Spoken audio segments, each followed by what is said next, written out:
Hello बच्चों, आज हम पढ़ेंगे ज्योग्राफी का chapter number 2 class 10th forest and wild life resources. ये हमने स्ट्रिक्टली बनाया है। जो सिलेबस दिया है, जो पैटर्न दिया है सीबीएसई ने नवंबर दिसंबर के लिए ओनली एमसीक्यूज, तो उसके अकॉर्डिंग ये हमने बनाने की कोशिश की है। तो let us start with the very first question. Dash immensely rich in wild life.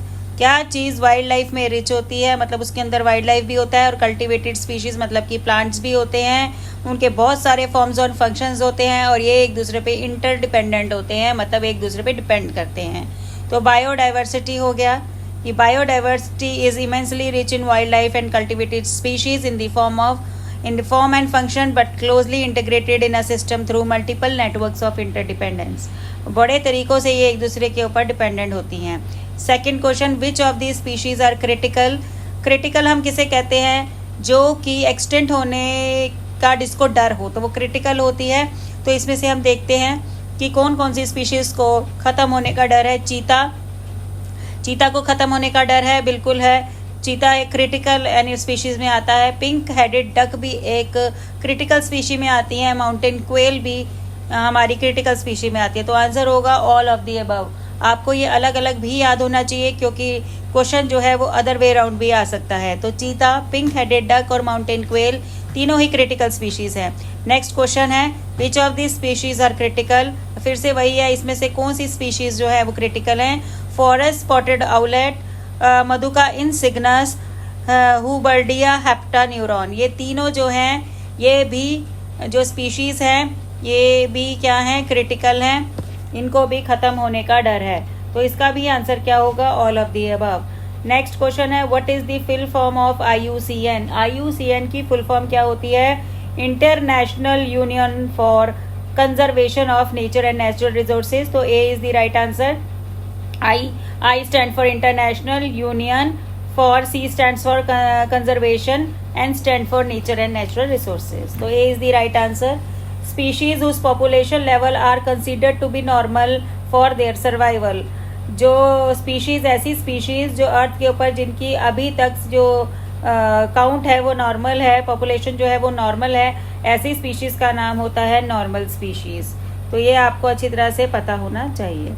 So next is cattle. Cattle जो होते हैं, जो गाय भैंसे वगैरह हम चराते हैं वो कैटल होती है। साल, पाइन, रोडेंट्स मतलब कि चूहे वगैरह जो उस फैमिली के होते हैं वो किस कैटेगरी में फॉल करते हैं, एंडेंजर्ड, नॉर्मल, वनरेबल के रेयर। तो वो फॉल करते हैं नॉर्मल स्पीशीज़ के अंदर।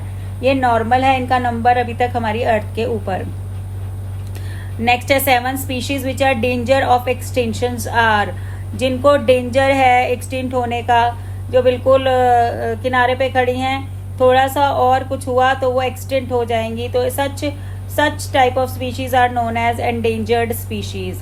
एंडेंजर्ड स्पीशीज 8 क्वेश्चन है, ब्लैक बक, क्रोकोडाइल, ये आपको हर नाम को याद होना चाहिए। Indian wild ass, rhino, lion tailed macaque और संघई, ये जो हैं ये हमारे आते हैं एंडेंजर्ड स्पीशीज़ में। ये एंडेंजर्ड स्पीशीज़ है।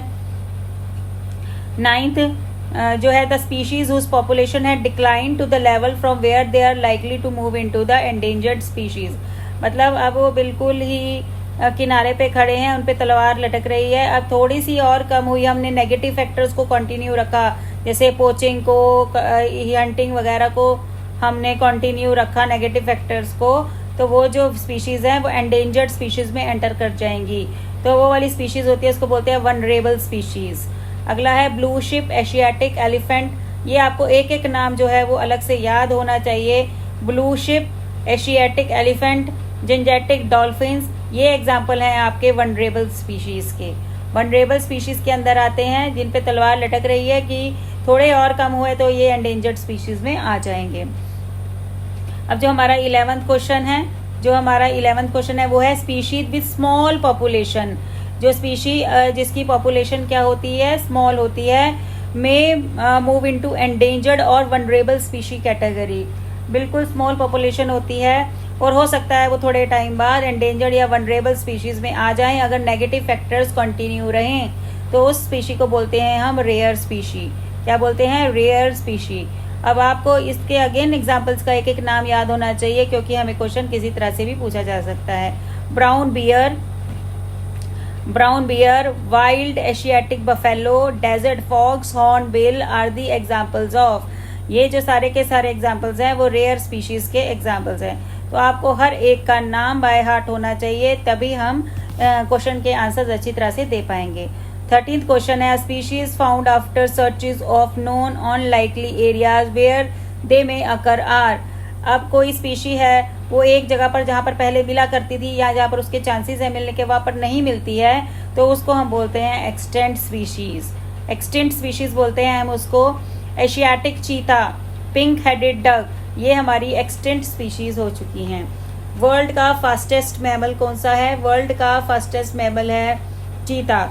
चीता is the world fastest mammal, right. तो चीता जो है हमारा वर्ल्ड का फास्टेस्ट मैमल है, ये आपको पूछा जा सकता है. अब है नेक्स्ट है, Asiatic cheetah was declared extent. Asiatic cheetah को एक्सटेंट कब माना गया है? 1952 में इसको एक्सटेंट माना गया है. तो ये हमें ईयर याद होना चाहिए, 1952 में इसको एक्सटेंट माना गया है. 17th है, what are the major reasons of depletion of forest resources. Forest resources लगातार डिप्लीट क्यों होते जा रहे हैं? वाई फॉरेस्ट रिसोर्सेज खत्म क्यों होते जा रहे हैं? तो पहला उन्होंने जो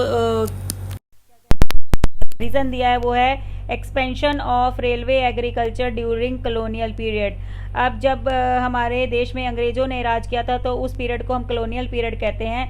तब उन्होंने अंग्रेजों ने जो थी रेलवे और एग्रीकल्चर लाए थे, एग्रीकल्चर को एक्सपेंड किया था और रेलवे की एक्सपेंशन करी थी, तो उस कारण से हमारे कई फॉरेस्ट को काटना पड़ा था. तो उन्होंने बोला है क्या, yes this was the major reason of depletion of forest resources. अब उन्होंने सेकंड रीज़न दिया है. अब देखते हैं, पहला तो हाँ यस हमें पता लग गया कि इस कारण से डिप्लीट हुए थे फॉरेस्ट. अब हम सेकंड पार्ट देखते हैं. Substantial part of the tribal belt specially in eastern and central India. जो ट्राइबल की बेल्ट है, आदिवासी जो हैं वो ईस्टर्न और सेंट्रल इंडिया के हाउसेज हैव बीन डिफॉरेस्टेड और डिग्रेडेड बाय शिफ्टिंग एग्रीकल्चर. उन्होंने काफ़ी शिफ्टिंग एग्रीकल्चर करी, क्योंकि वो एक जगह से दूसरी जगह पे जाते हैं, फॉरेस्ट को काटते हैं और वहाँ पर अपनी खाने पीने के लिए शिफ्टिंग एग्रीकल्चर करते हैं. तो ये भी एक रीज़न है फॉरेस्ट के डिप्लीट होने का. तो both A and B is the answer. Dash monoculture had damage the natural forest in South India. अब ये मोनोकल्चर मतलब एक ही तरह की चीज़ लगाते रहना फॉरेस्ट काट काट के. तो साउथ इंडिया में ऐसा कौन सा ट्री था जिसके कारण नेचुरल फॉरेस्ट को डिस्ट्रॉय करके एक ही चीज़ की खेती की गई, और वो था टीक. और सिमिलरली हिमालयाज में हिमालयन ओक और रोडोडेंड्रॉन को रिमूव करके क्या लगाया गया? चरपाइन लगाया गया. तो ये हमारा है teak and chir pine is the right answer of this one. Reason of deforestation in project like Narmada Sagar Narmada Sagar question थोड़ा सा वो है, दिक्कत है. इसमें लिखना था reason of dissatisfaction in project like Narmada Sagar. Narmada Sagar जो प्रोजेक्ट है उसमें डिससेटिस्फैक्शन क्यों थी? क्योंकि वहाँ पर डिफॉरेस्टेशन हो रही थी. तो नर्मदा सागर प्रोजेक्ट के लिए. नेक्स्ट है हमारा reason of Buxa tiger reserve in West Bengal is seriously threatened by ongoing. ये जो बॉक्सा टाइगर रिजर्व है वेस्ट बंगाल में. अब आपको ये क्वेश्चन और मिला है, ये बॉक्सा टाइगर रिजर्व जो है वो कहाँ पर है? वेस्ट बंगाल में है.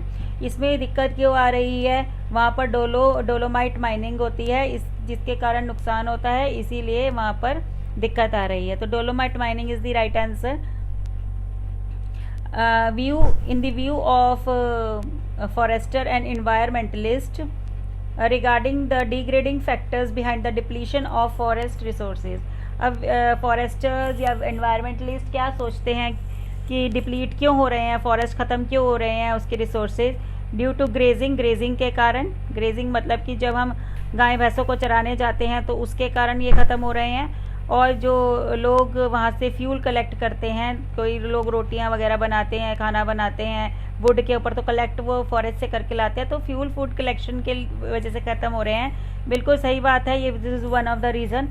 और the forest ecosystem are repositories of some of the country's most valuable forest product, mineral and other resources. That meet the demand of rapidly expanding industrial urban economy. इसका मतलब है कि क्योंकि हमारे फॉरेस्ट के अंदर बहुत सारे रिसोर्सेज ऐसे मिलते हैं जो कि, या मिनरल ऐसे मिलते हैं जो कि आगे जाकर हमारे डेवलपमेंट में हेल्प करते हैं, तो उस कारण से भी हम वहाँ से वो चीज़ें निकालने के कारण से भी जो फॉरेस्ट को काटते जा रहे हैं। So this is also the reason. तो both A and B is the right answer. Biological name of Himalayan yew. Himalayan yew एक प्लांट है जिसका बायोलॉजिकल नेम है टेक्सस वेलाचिना। तो टेक्सस वेलाचिना जो है वो बायोलॉजिकल नेम है हिमालयन यू का। इसके अंदर कौन सा केमिकल होता है हिमालयन यू में? हिमालयन यू में होता है taxol. Taxol is the chemical that is present in Himalayan you. Next है हमारा कौन सा जो मेडिसिनल प्लांट है वो हिमाचल प्रदेश और अरुणाचल प्रदेश में मिलता है जिसकी ओवर एक्सप्लॉयटेशन हो रही है, जिसकी ओवर एक्सप्लॉयटेशन हो रही है वो है हिमालयन यू। हिमालयन यू जो प्लांट होता है वो अरुणाचल प्रदेश और हिमाचल प्रदेश दोनों में मिलता है और इसकी ओवर एक्सप्लॉयटेशन हो रही है। अब ये ओवर एक्सप्लॉयटेशन क्यों होती है? क्योंकि ये एंटी कैंसरस ड्रग के लिए यूज़ किया जाता है जो कैंसर को ठीक करता है, तो उसके लिए इसकी ओवर एक्सप्लॉयटेशन हो रही है जिसके कारण ये थ्रेट में है, जिसके कारण ये मुसीबत में आ गया है ख़त्म होने की। नेक्स्ट क्वेश्चन है डिक्लाइन ऑफ बायोडाइवर्सिटी। हमारे यहाँ की बायोडाइवर्सिटी जो है अर्थ की क्यों ख़त्म होती जा रही है? क्योंकि फॉरेस्ट में फायर लग जाती है, काफ़ी जीव जंतु जैसे होते हैं जो कि क्या हो जाते हैं, ख़त्म हो जाते हैं। तो फॉरेस्ट फायर की वजह से, यस इन्वायरमेंटल पोल्यूशन की वजह से। अब जैसे हमने ऊपर देखा ओवर एक्सप्लॉयटेशन, किसी का काटते गए उगाया है नहीं, तो उसकी वजह से भी, ओवर एक्सप्लॉयटेशन की वजह से भी हो जाता है, ओवर पॉपुलेशन की वजह से भी। क्योंकि ओवर पॉपुलेशन होगी तो ओवर डिमांड होगी और उसके लिए वो ओवर एक्सप्लॉयटेशन होगी। तो all of the above is the right answer. हमारी बायोडाइवर्सिटी और all of the above reasons के कारण क्या होती जा रही है, डिक्लाइन होती जा रही है। तो नेक्स्ट है हमारा which one is true? The destruction of forest and wild life is strongly correlated with loss of cultural diversity. ये जो हमारे क्या कहते हैं फॉरेस्ट की डिस्ट्रक्शन हो रही है, वाइल्ड लाइफ की को ख़त्म होती जा रही है, क्या वो हमारी कल्चरल डाइवर्सिटी को इफेक्ट करती है? बिल्कुल करती है। Forest dependent communities who directly depend on various components of the forest and wildlife for food, drink, medicine etc. affected। बिल्कुल ये बात है कि जो हमारे फॉरेस्ट की डिस्ट्रक्शन हो रही है उससे उसके ऊपर रहने वाले लोग, उस पर डिपेंडेंट रहने वाले लोग भी क्या हो रहे हैं, इफेक्ट हो रहे हैं। So this is also right statement. Third statement है कि women bear responsibility of collection of fuel fodder. जो फ्यूल वगैरह कलेक्ट करने वुमेन को भेजा जाता है। And other basic subsistence need for the sources are collected by the women. Women have to walk more than 10 kilometers to collect these resources. This causes serious health problem for women and negligence of their children। बिल्कुल ये भी सही statement है कि जो women के ऊपर छोड़ दिया जाता है कि लकड़ियाँ कलेक्ट करके लाओ, फ्यूल फॉडर कलेक्ट करके लाओ, कि जो जानवरों को खाना खिलाना है उसके लिए चीज़ें इकट्ठे करके लाओ, जिससे वो बहुत दूर दूर तक चलती हैं, 10-10 किलोमीटर तक चलती हैं, तो उनके ऊपर उसका क्या आता है, बहुत हेल्थ में दिक्कत आती है और उनके चिल्ड्रन जो घर में रहते हैं निगलेक्ट हो जाते हैं, उनको इस प्रकार की भी दिक्कत आती है। और डिस्ट्रक्शन ऑफ फॉरेस्ट से ड्रॉट और फ्लड भी आता है और पॉवर्टी भी आती है। तो all of the statements are true. Next question है conservation of all forest and wild life. Conservation forest and wild life preserves the ecological diversity and over are life support system. जो अगर हम conserve करेंगे forest और wild life को तो हमारी ecological diversity बिल्कुल सही प्रिजर्व रहेगी और हमारा लाइफ सपोर्ट सिस्टम भी प्रिजर्व रहेगा। Genetic diversity of plant and animal for better growth of species and breeding.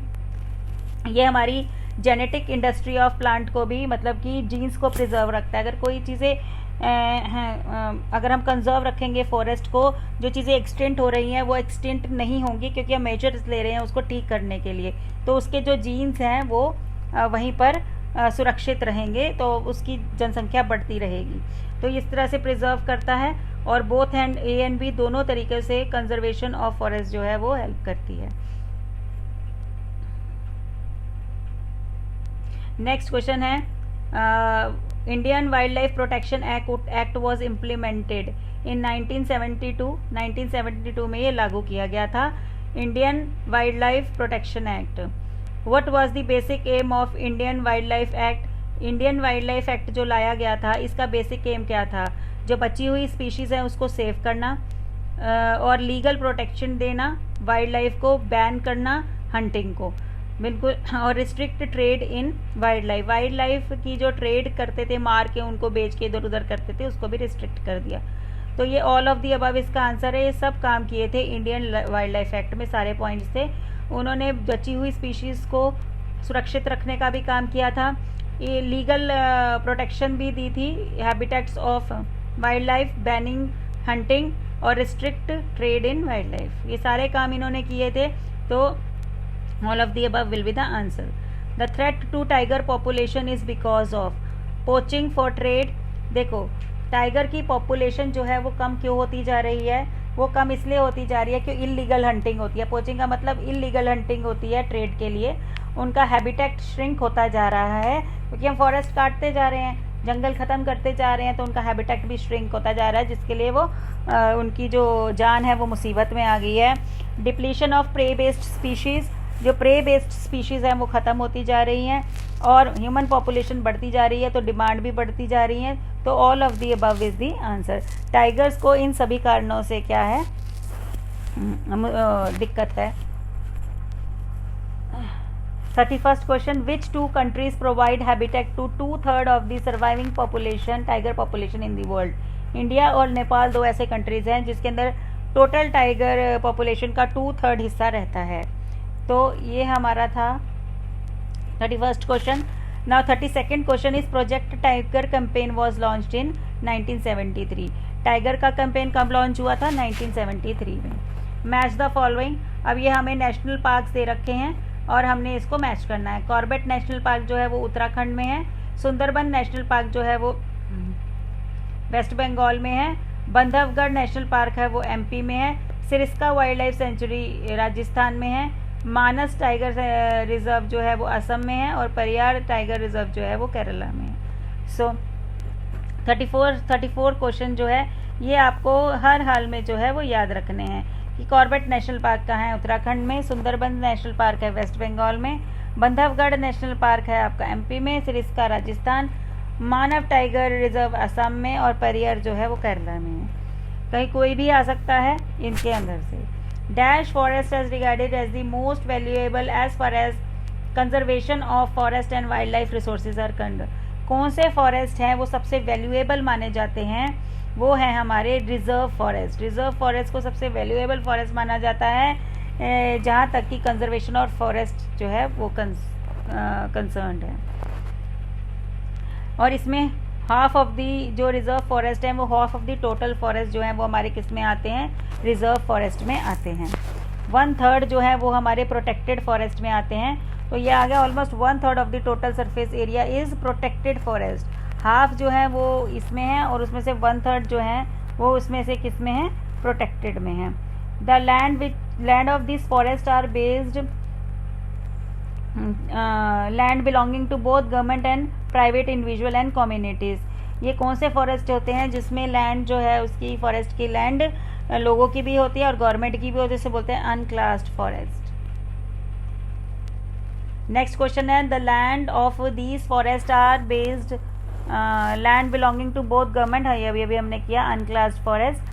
अब 37th क्वेश्चन है, the forest which are referred as permanent forest state. अब ये इसको हम इन फॉरेस्ट को हम परमानेंट फॉरेस्ट स्टेट कहते हैं जहाँ से हम अपनी ज़रूरत का टिम्बर निकालते हैं, ठीक है। तो इसे बोलते हैं reserve and protected forest. Reserve and protected forest. Which state has largest area under permanent forest? इसके अंदर परमानेंट फॉरेस्ट कहाँ पर है? एमपी में है। All northern eastern state, north east के जो स्टेट्स हैं वहाँ पर किस टाइप के फॉरेस्ट ज़्यादा हैं? अनक्लास्ड फॉरेस्ट इसमें ज़्यादा हैं। हरियाणा, पंजाब, हिमाचल प्रदेश, उड़ीसा, राजस्थान में किस टाइप के फॉरेस्ट है? प्रोटेक्टेड फॉरेस्ट ज़्यादा हैं। नेक्स्ट क्वेश्चन है, dash has its own sets of rules and regulation which do not allow hunting and are protecting the wild life against any outside encroachment. किसने अपने ही रूल्स निकाले हैं ताकि ये हंटिंग को अलाउ ना करें और वाइल्ड लाइफ सेंचुरी में कोई भी इंक्रोचमेंट को अलाउ ना करें। भैरो देव द कव सेंचुरी है, ये 1200 हेक्टेयर की है। तो ये वाली जो सेंचुरी है इसके अंदर लोगों ने अपने sets of rules and regulation लगा रखे हैं to so that they cannot do hunting and wildlife gets protection. तो nature worship have preserved several virgin forest in pristine form called nature के worship से जो several virgin forest हैं in pristine form उसको हम क्या बोलते हैं, sacred groves बोलते हैं। मुंडाज एंड संथल ऑफ छोटा नागपुर प्लेट्यू वर्शिप, ये कौन किस किस ट्रीज को वर्शिप करते हैं ये आपको याद करना है। महुआ, बसिया, लेटिफोलिया और कदम्बा, ये जो है वो इसको करते हैं। इसके दोनों नाम आपको याद होने चाहिए। Tribals of Odisha worship tamarind and mango, जो आपके ट्राइबल्स ऑफ ओडिशा हैं वो किस किस को वर्शिप करते हैं, टेमरिंड, इनके नाम भी याद करो, टेमरिम इंडिका, और मैंगो का मैग्नीफेरा इंडिका, ये भी आपको क्या होने चाहिए, याद होने चाहिए।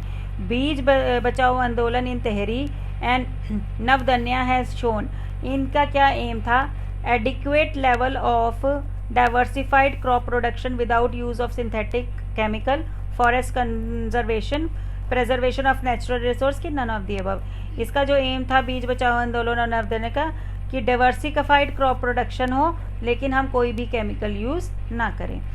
JFM क्या होता है, जॉइंट फॉरेस्ट मैनेजमेंट, ये आपको वैसे भी याद करना है। JFM क्या होता है, जॉइंट फॉरेस्ट मैनेजमेंट, और इसने क्या है, involve local communities in management and restoration of degraded forest and local government give the share in timber, conservation of fossil fuel के नन ऑफ द इनवॉल्व। जो ये जॉइंट फॉरेस्ट, देखो नाम से ही पता लग रहा है कि ये लोकल कम्युनिटी के साथ जॉइंट उसमें काम करते हैं, और उनको जो भी टिम्बर निकलता है फॉरेस्ट में से वो शेयर करते हैं, लोकल कम्युनिटीज़ और गवर्नमेंट। इसके अंदर से जो भी लकड़ी निकलती है उसको वो शेयर करते हैं, लोकल कम्युनिटीज़ को भी देते हैं।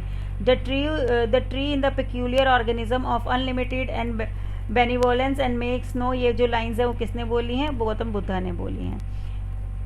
These other species which are only found in some particular area, usually isolated by natural and geographical barriers, ये एक टाइप की स्पीशी है, वो एक ही जगह पर पाई जाती है, ठीक है, और वो या तो उसके नेचुरल बैरियर होते हैं या हम बैरियर बना देते हैं, नेचुरल या जोग्राफिकल बैरियर्स होते हैं जो उनको आइसोलेट रखते हैं। एक ऐसी स्पेशल स्पीशी जो एक ही जगह पे रहती है उसको बोलते हैं एंडेमिक स्पीशीज़। जैसे अंडमान टील तो अंडमान में ही होता है, Nicobar pigeon, Andaman white pig, mithun in AP, ये जो हैं ये हमारी एंडेमिक स्पीशीज़ हैं जो इस पर्टिकुलर एरिया में ही रहती हैं। Jammu and Kashmir, Andhra Pradesh, Kerala, Tamil Nadu, West Bengal, Maharashtra have large percentage of dash forest. ये जो जम्मू कश्मीर है, आंध्र प्रदेश है, केरला, तमिलनाडु है, ये इसमें सबसे ज़्यादा रिजर्व फॉरेस्ट होते हैं। So this is the whole chapter. We have done all the questions of chapter 2 of geography. Thank you very much. If you like the video, please